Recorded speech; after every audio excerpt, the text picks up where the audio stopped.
Here Hagar gets a great revelation just like Moses. Has God overlooked the Arabs? Far from it. The mother of the Arabs had one of the greatest revelations of God in the Bible. Well, hello saints. Welcome to the Great Outdoor Bible Adventure. My name's Craig, the host of this video. I'm on the corner of this freshly prepped field here, a farmer's field, and I'm here for a reason. The guy who works on this field, for 2 successive nights on a big old John Deere, he was prepping this field one night till 11:30 at night. And the reason I'm here is to shout out to him, and because farmers are hardworking people and they have a good work ethic. And that is something I think America needs. America still has a lot of hardworking people, but not all of them. We need to work. You want to prosper, you want to succeed in life, you gotta work hard. Well, what I'm going to do this on this video is a shout out to the Arabs. One tough bunch. We've just completed a series of videos on the end times, and we really focused on Israel a lot, the chosen people. They're back in their land and everything. But I thought it was time to look at the founding of the Arabs. The mother is an Egyptian by the name of Hagar. The father is none other than Abraham. In this chapter, Genesis 16, called Abram.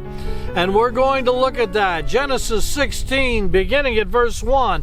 Going to read the first 6 verses at first. Now Sarah, that's Abram's wife, bore him no children. She had an Egyptian slave girl whose name was Hagar. And Sarah said to Abram, "You see that the Lord has prevented me from bearing children. Go into my slave girl. It may be that I shall obtain children by her." Another translation says, "If she is a child, it'll be mine."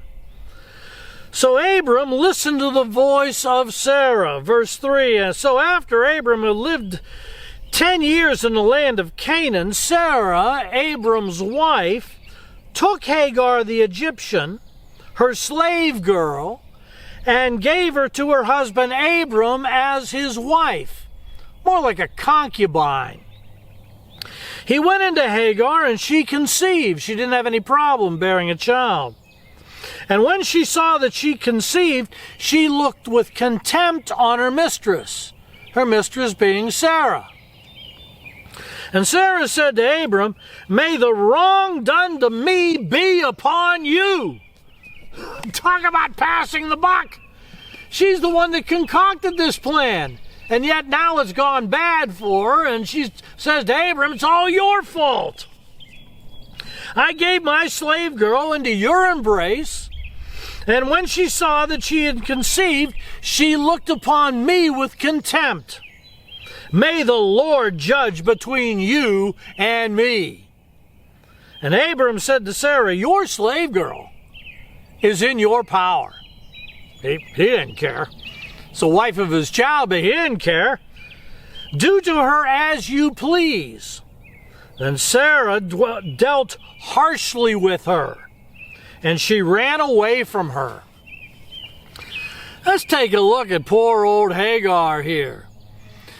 The Bible refers to her by name. Sarah does not. Just calls her my slave girl. Other translations, my servant, my maidservant. Abram, even after impregnating her, does not refer to her by name. Just calls her your slave. It's like she doesn't have an identity. It's like she's a tool to be used for the benefit of Abram and Sarah. You can see how she would resent this. Also, she is taken by Sarah and given to Abram. She doesn't have a choice in the matter. And then she finds out she's pregnant, and that edge in her, that resentment of being overlooked, of being used and abused, it boils up, and she has contempt for Sarah. As Sarah complains about it, passes the buck upon Abraham, deals harshly with Hagar. Must have been rather harsh, because Hagar flees into the wilderness. She's heading south, perhaps back toward Egypt. Let's begin in reading in verse 7. The angel of the Lord found her by the spring of water in the wilderness, the spring on the way to Shur, S-H-U-R. That's in southern Israel, but down in the desert. She's at a spring, she gets some water, but boy, she was risking dehydration and death in that wilderness. She was also risking criminal activity against her. Could you imagine if some slave traders or criminals found her, what would have happened to her? So apparently when Sarah mistreated her, dealt with her harshly, it was pretty harsh, because she has to flee. The angel said, Hagar, first one to address her by name. Hagar, slave girl. Yeah, you're a slave, but I see you as Hagar. Where have you come from, and where are you going? She said, I'm running away from my mistress Sarah. He asked her two questions. Where you come from? Oh, he knew that, but he wants to engage in conversation. Where you come from and where you're going? She only answers one question. I'm running away from Sarah. She doesn't answer the question where she's going. Perhaps she doesn't even know. She's just wandering aimlessly in the desert. The angel of the Lord said to her, return to your mistress and submit to her. Get rid of that edge. It may be bad there, but it's worse where you're at. And that's what resentment will do for you. It takes you into a worse place.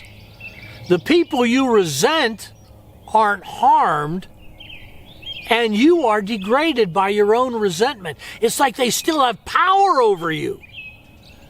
And Hagar's edge and resentment, which you can understand, had driven her into the wilderness. That's Satan's dealing. And if you've been abused, and if you have resentment, once again, the people you resent, they might not even know it. But who's it hurting? You. It drives you into the wilderness. And the angel was telling Hagar, you got to go back and deal with things. The angel of the Lord also said to her, I will so greatly multiply your offspring that they cannot be counted for multitudes. This is the Arabs. God heard her. God saw her. And she's going to have to get rid of this edge. She doesn't.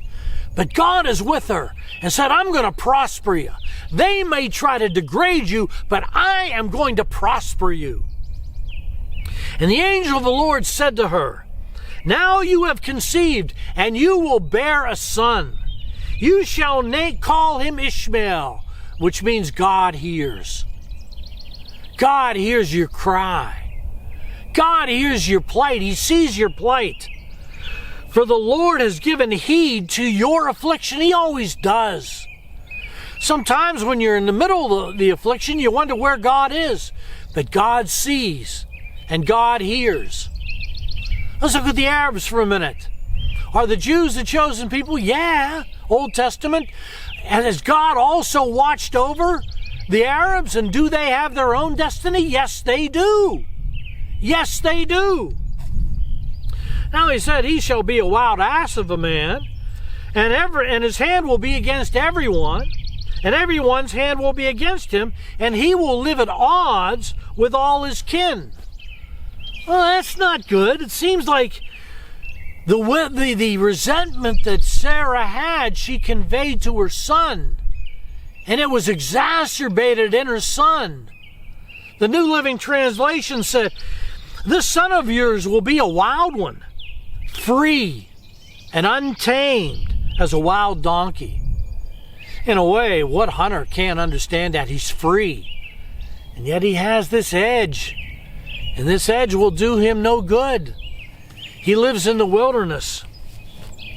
But right now, God sees Hagar,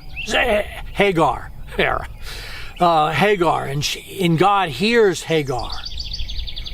In verse 13, so she named the Lord who had spoke to her, "You are El Roy, the God who sees."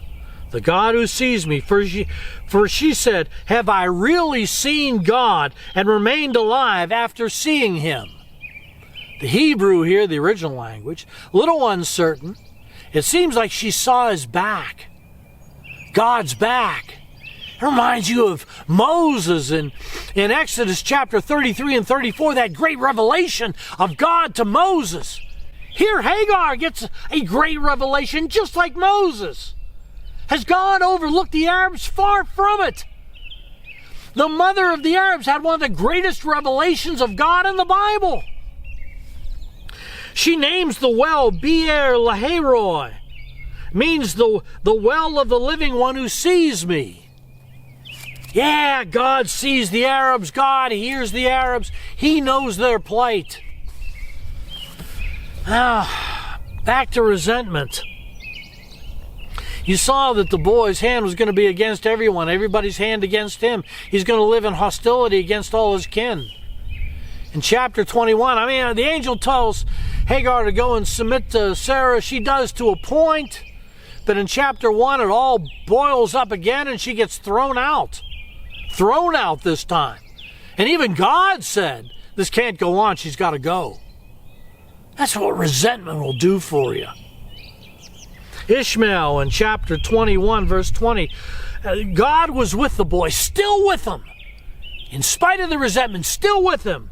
And he grew up and he lived in the wilderness, a harsh area, not the best of circumstances. But he became an expert with the bow. He became an expert archer. He lived in the wilderness, but he mastered it. Now, if you're in life's wilderness, God can give you the tools to master it also.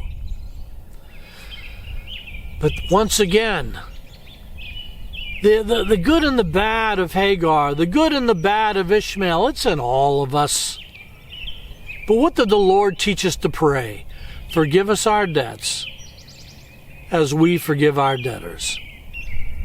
Hagar had an edge. Ishmael adapted that edge. It drove him into the wilderness. He mastered it. But the people he resented didn't even know it. He was the one who was hurt by it. If you've been abused, I pray that you can say the Lord's Prayer. Ask the Holy Spirit for help. And you can say the Lord's Prayer with meaning and purpose. Forgive us our debts as we forgive our debtors. Well, that does it for this episode of the Great Outdoor Bible Adventure. If you've liked this, and like and subscribe, share it with a friend. God bless you, and you have a great day.